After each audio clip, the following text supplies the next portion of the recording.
हम क्यों कर रहे थे उसकी बात पे सीज फायर? हमारे देश के नागरिकों को मारा जा रहा है, लगातार मारा जा रहा है, हम सब देख रहे हैं। लगातार वहां से फायरिंग हो रही है, लगातार ड्रोन अटैक्स हो रहे हैं। और हम किसके लिए, क्या रहे थे हम?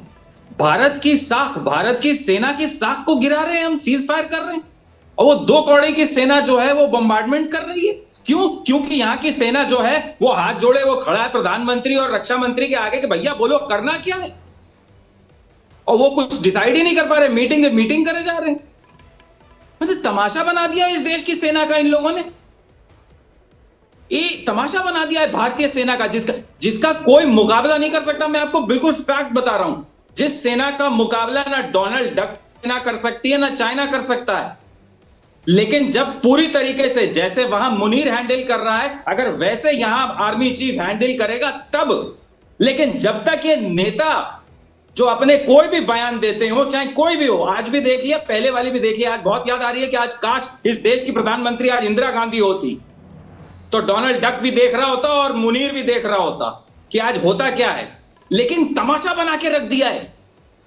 सीज फायर, अरे साला पूरी फौज खड़ी हुई है और तुम सीज फायर कर रहे हो। लोग मर रहे हैं, देश के सैनिक मर रहे हैं और तुम सीज फायर कर रहे हो।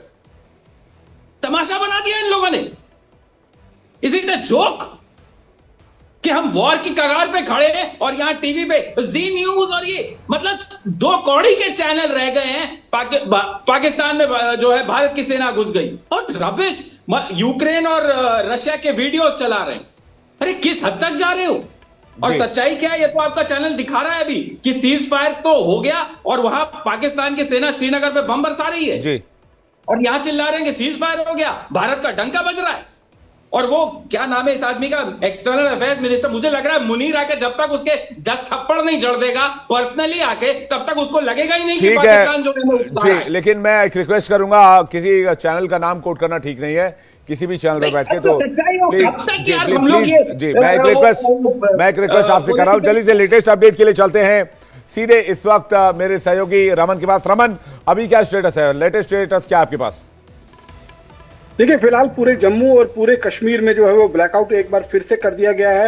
हालांकि इसकी तैयारी जो है वो पहले से ही रखी गई थी, क्योंकि उन्हें मालूम था कि कहीं ना कहीं बैकस्टैप जो है वो पाकिस्तान कर सकता है। और इसी चीज़ को देखते हुए जैसे ही एयर सायरन जो है वो बजा है और जिस तरीके से हमने देखा कि ड्रोन जो है वो हवा में देखे गए हैं और एयर डिफेंस सिस्टम ने उसे मार गिराने की तैयारी जो है वो पहले से ही कर रखी थी। तो कई बार जो है वो फ्लेयर्स जो है, जो लाल रंग के फ्लेयर्स हम टीवी में लगातार देखते आ रहे हैं पिछले 3 दिनों से, वो फायर किए गए हैं और कई ड्रोनों को जो है वो मार भी गिराया गया है। इसी बीच में उधमपुर और नगरोटा के आसपास में भी जो है वो ड्रोन एक्टिविटीज देखी गई हैं। तो वहां पर भी जो इंस्टॉलेशन है, यानी कि आर्मी का जो इंस्टॉलेशन है, उसको हिट करने की कोशिश जो है वो पाकिस्तान की तरफ से की गई है। और अब जिस तरीके से मैं लगातार कह रहा था कि बहुत जल्द जो है वो कू होने वाला है पाकिस्तान में, क्योंकि आसिफ जनरल मुनीर जो है वो कहीं ना कहीं पूरी तरीके से इस बात को लेकर वो ठान लिया है कि उसे परवेज मुशर्रफ और जियाउल हक के नक्श कदम पर चलना है और सत्ता की बागडोर जो है वो कहीं ना कहीं पाकिस्तान की अपने हाथों में लेनी है। इसीलिए लगातार जो है उसकी अगर भाषा देखें, उसका आप उसकी जो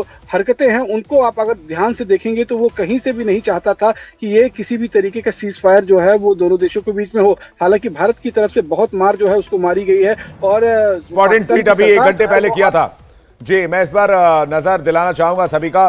उन्होंने कहा था, as long as Pakistan uses its territory for terrorism against India, there can be no permanent peace, ceasefire और no ceasefire, we must pursue the terrorist responsible for Pahalgam attack. यानी कि